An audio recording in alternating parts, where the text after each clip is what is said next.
Radhika Yadav, tennis की दुनिया का एक चमकता सितारा, सिर्फ 25 साल की उम्र, हंसमुख, जिंदा दिल और हाँ, हरियाणा की टॉप 5 प्लेयर्स में से एक। बहुत से लोग कहते थे कि यही है देश की अगली सानिया मिर्जा। और ये सिर्फ खोखली बातें नहीं थीं। देखिए, नवंबर 2024 तक इंटरनेशनल टेनिस फेडरेशन यानी ITF की वुमेन्स डबल्स रैंकिंग में वो 113वें नंबर पर थीं। 113! ये नंबर खुद बताता है कि उस लड़की में कितना दम था, कितनी मेहनत थी। सानिया मिर्जा बनना ये बस कोई ख्याली पुलाव नहीं था, बिल्कुल नहीं। ये एक सपना था जो हकीकत बनने की राह पर था। उसका डिसिप्लिन, उसकी मेहनत देखकर कोई भी कह सकता था कि ये लड़की तो कमाल करके रहेगी। सपने सच में बहुत बड़े थे। लेकिन फिर 10 जुलाई 2025 को एक ऐसी घटना हुई जिसने सब कुछ बदल दिया। उसके अपने पिता ने ही उसे मार डाला। अब पुलिस के सामने पिता ने जो कहानी बताई, जो कबूलनामा दिया, वो सुनने में बड़ा सीधा साधा लगता है, पर असल में वो उतना ही खोखला था। तो फिर सच क्या है? क्योंकि ये कहानी जितनी सीधी दिखती है उतनी है नहीं। इसमें बहुत सी परतें हैं जिन्हें हमें एक एक करके खोलना होगा। तो चलिए शुरू करते हैं और सबसे पहले उस दिन की बात करते हैं जिस दिन इस चैंपियन की कहानी का एक बेहद दुखद अंत हुआ। स्क्रीन पर ये जो आंकड़े दिख रहे हैं, 25 साल की उम्र, हरियाणा की टॉप 5 खिलाड़ी, 57 टूर्नामेंट्स और 18 गोल्ड मेडल्स। ये सिर्फ नंबर नहीं है, ये एक एथलीट की पूरी जिंदगी की मेहनत है, उसका जुनून है, उसका सब कुछ। तो बात है 10 जुलाई 2025 की। घर में माहौल खुशी का था। माँ का जन्मदिन जो था, राधिका किचन में उनके लिए कुछ स्पेशल बना रही थी। और तभी एक जोर की आवाज आई। घर वालों को लगा शायद कुकर फट गया, लेकिन जब वो किचन की तरफ भागे तो सामने का मंजर दिल दहला देने वाला था। राधिका जमीन पर खून से लथपथ पड़ी थी और ये कोई हादसा नहीं था। तो पुलिस के सामने जो कहानी रखी गई, जो ऑफिशियल स्टोरी बनाई गई, आइए अब जरा उसकी पड़ताल करते हैं, क्योंकि ये कहानी शुरू से ही शक के घेरे में थी। राधिका के पिता दीपक यादव ने पुलिस को बताया, लोग कहते थे कि मैं बेटी की कमाई पर जी रहा हूं, उसके कैरेक्टर पर सवाल उठाते थे। बस इसीलिए मैंने उसे गोली मार दी। सुनने में कितना अजीब लगता है ना? समाज के ताने, बेटी का चरित्र, क्या यही सच था? पर जब पुलिस ने तहकीकात की तो ये पूरी कहानी ताश के पत्तों की तरह ढह गई। देखिए, आर्थिक बोझ, अरे वो तो एक सफल बिल्डर थे। महीने की 1 लाख से ज्यादा की तो सिर्फ किराए से आमदनी थी। सामाजिक ताने, पुलिस को एक भी ऐसा आदमी नहीं मिला जो ये कह सके कि हाँ, हम ताने मारते थे। और बेटी की एकेडमी, मजे की बात तो यह है कि वो कोर्ट उन्होंने खुद अपनी बेटी के लिए किराए पर लिया था। फिर मीडिया में एक और कहानी चली, लव जिहाद की साजिश। कहा गया कि एक मुस्लिम एक्टर के साथ म्यूजिक वीडियो किया, इसलिए पिता ने मार दिया। लेकिन यहां भी सच कुछ और ही था। वो वीडियो परिवार की परमिशन से बना था। इतना ही नहीं, शूटिंग के वक्त राधिका की मां खुद वहां मौजूद रहती थीं।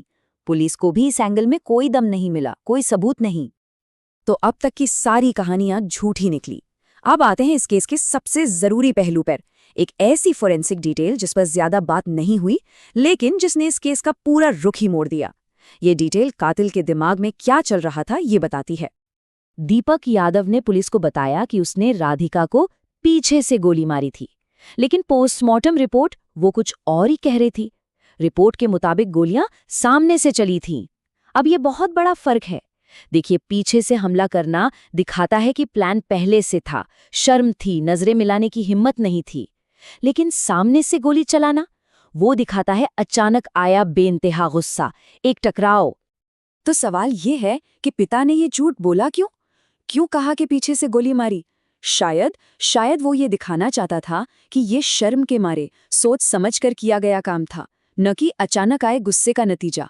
उसने तो अपने भाई से यहाँ तक कहा था कि उसे फांसी होनी चाहिए। ये एक तरह का गिल्ट था, अपराध बोध था, जो उसे एक कठोर सजा की तरफ धकेल रहा था। और एक और बात, गोली 1 नहीं, 2 नहीं, 4 चली थीं। 4। क्रिमिनोलॉजी की भाषा में इसे ओवरकिल कहते हैं, मतलब हद से ज्यादा बल का प्रयोग। और ये तभी होता है जब गुस्सा और फ्रस्ट्रेशन चरम पर हो, जब किसी इंसान को नहीं बल्कि अपनी निराशा के एक प्रतीक को खत्म करना चाहते हो। ये सिर्फ एक मर्डर नहीं था, ये एक इमोशनल ज्वालामुखी का फटना था। तो अगर समाज के ताने वजह नहीं थे, पैसा वजह नहीं था, तो फिर असली वजह क्या थी? इस सवाल का जवाब राधिका की पर्सनल लाइफ में छिपा है, उसकी वो जिंदगी जो दुनिया की नजरों से बिल्कुल अलग थी। राधिका की सबसे अच्छी दोस्त हिमांशिका बताती है कि राधिका को घर पर घुटन होती थी। इतनी पाबंदियां थी कि उसे वीडियो कॉल पर दिखाना पड़ता था कि वो किसके साथ है, किससे बात कर रही है। सोचिए जरा। और ये सिर्फ दोस्त का कहना नहीं है। अक्टूबर 2024 में राधिका ने खुद अपने कोच को मैसेज किया था। लिखा था, मैं कुछ टाइम के लिए घर से बाहर जाना चाहती हूँ, ऑस्ट्रेलिया या दुबई में अकेले रहना चाहती हूँ, अपनी लाइफ एंजॉय करना चाहती हूँ। वो आज़ादी चाहती थी, बस। अब जरा इस टाइमलाइन को देखिए। 2024 की शुरुआत में एक्टिंग में इंटरेस्ट दिखाया, जून में म्यूजिक वीडियो किया, अक्टूबर में विदेश जाने की बात कही और जुलाई 2025 में उसकी हत्या हो गई। ये साफ दिखाता है कि राधिका धीरे धीरे अपने पंख फैला रही थी, टेनिस के अलावा भी अपनी एक पहचान बना रही थी। और शायद यही बात उसके पिता को मंजूर नहीं थी। इस दर्दनाक कहानी को सही से समझने के लिए हमें इसके पीछे की साइकोलॉजी को समझना होगा। ये सिर्फ एक घर की कहानी नहीं है, ये कंट्रोल और आज़ादी के बीच की एक बहुत बड़ी लड़ाई की कहानी है। एक कॉन्सेप्ट होता है कंडीशनल पेरेंटिंग, मतलब बच्चों को सपोर्ट और आज़ादी तभी तक दी जाती है जब तक उनके फैसले माँ बाप की इच्छाओं से मेल खाते हैं। राधिका के साथ यही हो रहा था। उसे टेनिस प्लेयर बनने की पूरी आज़ादी थी क्योंकि ये उसके पिता का सपना था, लेकिन उसे राधिका बनने की आज़ादी नहीं थी।